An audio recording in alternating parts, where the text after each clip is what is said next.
one that has caused him to reportedly commit unspeakable atrocities in defiance of his public persona. So let's enter that mirror world where the father we felt we knew can allegedly defile young women who looked up to him without their approval, and often without their conscious awareness. Shall we, Dr. Huxtable? Bill Cosby was born July 12, 1937 in Philadelphia, the city of brotherly love. He followed a stint in the Navy with a career in stand-up comedy, where his accessible, family-centered routines and affable nature proved a winning combination for white liberal audiences looking to assimilate black comedy into their monochromatic world. I didn't like the Cosby Show. I'm sorry, Carl. He was no hero of mine, and I'm not going to argue with that because comedy is indeed subjective. But when I was sitting around, when the Cosby Show came on when I was a kid, I was like, can we switch to Twilight Zone? You know. You must be talking earlier than the 80s Cosby Show. Yeah, early stuff. Are you thinking I Spy? I Spy, Cosby, whatever he was in. But, you know, my point is that I did, you know, I don't like these voice comics, you know, the ones with this, you know. I also never liked Robin Williams. Robin Williams, as my old pal Andrew Breitbart used to say, was sort of like, it was sort of like a 45 RPM record cranked up to 78 RPMs. You know what I mean? Yeah. And, you know, for me, it was the same feeling. I just didn't find him funny. So anyway, a series of folksy, astoundingly successful comedy albums led to appearances on The Ed Sullivan Show. And then in 1965, yes, date myself here, I Spy, where he became the first black performer to be cast in a network television series or win an Emmy, paving the way for vastly more humorous comics like Richard Pryor, Red Fox, Eddie Murphy, Chris Rock, and an entire generation of comics. And he followed that with several series, including an animated Saturday morning show called Fat Albert. Hey. Yeah, I just didn't, it didn't make me laugh. Kill me, Smalls. And the Cosby Kids, which ran for 8 seasons, ending in 1984. That same year, The Cosby Show began its 8-year run at the top of the ratings, establishing a comedy beachhead on NBC Thursday nights that had endured for 2 decades. Oops, sorry. I just, once again, I don't understand the Cosby worship. What did you see in him, Carl? I mean, the guy was a master storyteller. That's my favorite kind of comedy. A lot of times is people with great stories. I just thought he was a genius at that. And I have to say, and not to play the age card here, but growing up as a kid in the 70s, he was kind of ubiquitous in adult entertainment in terms of, you know, his established reputation as a comedian for your parents. And, you know, my folks had the albums.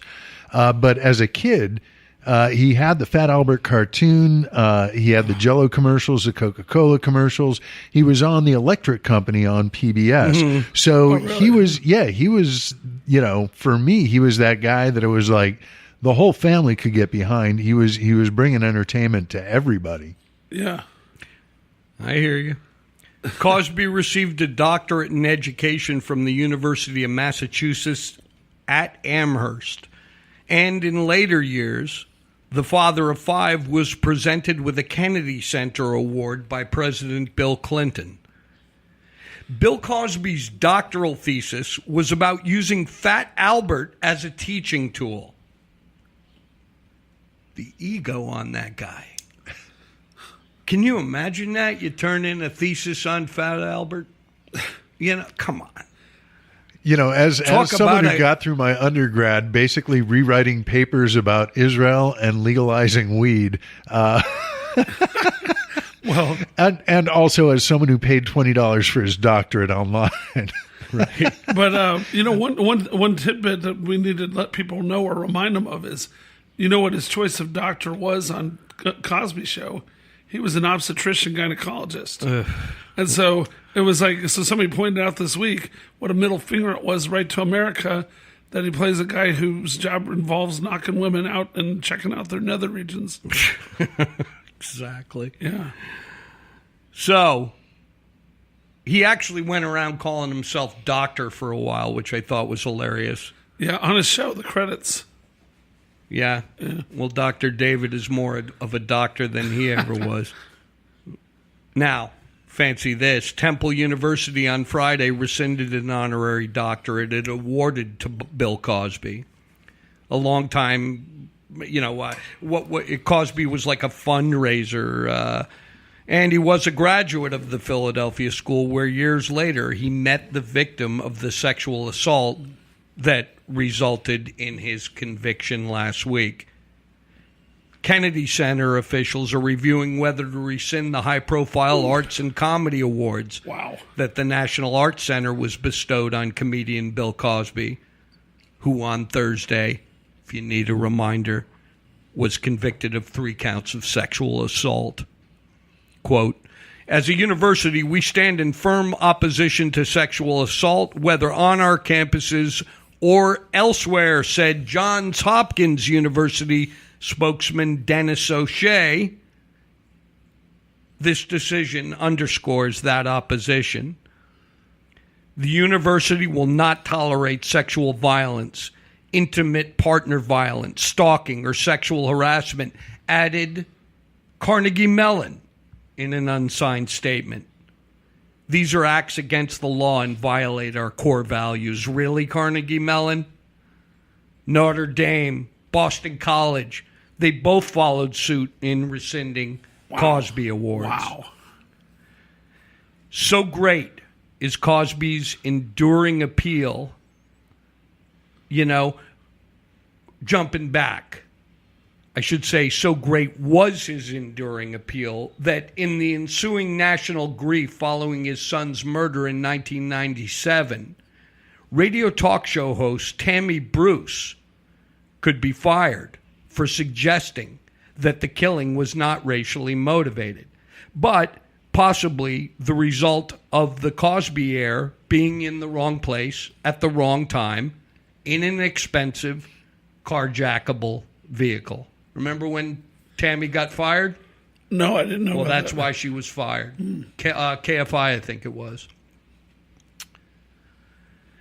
2 days after Ennis Cosby's death, 22-year-old Autumn Jackson and a male companion were arrested in Los Angeles after allegedly flying there to extort $24 million from the elder Cosby in exchange for not revealing that he was her father, following an extramarital affair with her mother, Shawn Upshaw.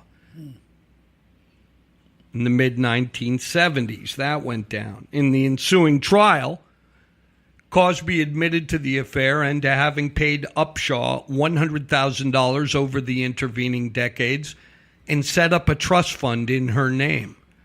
But he denied he was Jackson's father. She refused to take a paternity test and was eventually convicted of extortion and sentenced to 22 months in prison. Cosby generated controversy again in 2000 while speaking at Constitution Hall in Washington, D.C., at a dinner sponsored by the NAACP Legal Defense Education Fund and Howard University. Cosby chose the occasion of the 50th anniversary of the landmark Brown versus Board of Education decision that ended segregation in public schools to deliver a rambling, unfocused speech that vilified, quote, lower-class blacks for their failure to honor the unspoken social contract of civil rights. And he called into question their parenting skills. Middle-class blacks and black institutions were justifiably outraged. As the years went on, the bombshells, they kept coming, seemingly bigger with each blast. That included an allegation from 2000 when 20-year-old actress Lachelle Covington, who had performed a bit part on his TV series, claimed Cosby had fondled her breasts and exposed himself to her in his Manhattan home. No charges were ever filed in that incident. Somebody got paid, you think? Yeah. Andrea Constant, then a 31-year-old former University of Arizona basketball star and athletic department executive at Temple University in Philadelphia, Cosby's alma mater, came forward to allege that after a dinner party in January 2004, Cosby drugged her in his Philadelphia mansion, touched her breasts, put her hand on his genitals, and that she awoke with her clothing in disarray and the sense that she had been violated. Her father told reporters that Constant, who has returned to her native Canada, had been good friends with Cosby, which is why it took a full year to work up the courage to report the incident to authorities. Although no criminal charges were filed against Cosby originally, the comedian settled a lawsuit filed against him by the Canadian woman, seeking compensation from Cosby for mental anguish, post-traumatic stress disorder, and the loss of enjoyment of life's pleasures. The terms of that settlement at the time were confidential. I think it ended up being like $1.3 million. I have to check that. Constant's lawyer, Dolores Troiani, great lawyer, not to be trifled with, she issued a statement that confirmed the two parties, quote, have resolved their differences and therefore the litigation has been dismissed. But that wasn't the only related lawsuit his wallet managed to vanquish. On August 28th, 2007, Hollywood Interrupted, my website, broke the news that Cosby had reportedly settled and paid big bucks to avoid fallout from a 2006 lawsuit filed against his attorney, Martin Singer, and a tabloid newspaper by accuser Andrea Constant. In her complaint, Constant alleged that she had been libeled, defamed, and her privacy had been invaded by Cosby and others. You can find the complaint online. After that story appeared, mainstream news interest was pretty scant, with corporate media apparently lacking the stomach to slaughter one of America's sacred cows. In fact, an editor, who shall go unnamed, told me personally, we don't want to libel Mr. Cosby. But even more disturbing is Bill Cosby's longtime uneasy relationship with the tabloids.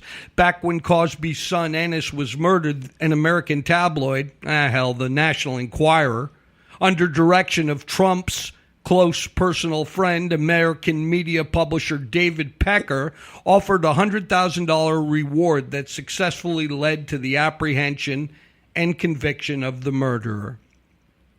That victory for the tabloid became a bargaining chip in all future dealings with the superstar. In 2005, the tabloid was set to publish an expose on Cosby, featuring allegations from new self-described Cosby victims. A woman, later revealed as former model Beth Ferrier, who I've spoken to, claimed that in 1969, after a meeting on the set of the television show, Cosby slipped her a Mickey and forced her into oral copulation, after which he tossed her $10 for cab fare. It was victim Joan Tarshish who gave the comedian the memorable epithet, Jello Man. She agreed to meet with tabloid editors, that's Beth Ferrier did, in New York City and take a lie detector test to back up her claims. The tabloid realized that they had a bombshell story on their hands, but the expose was mysteriously killed when Cosby agreed to a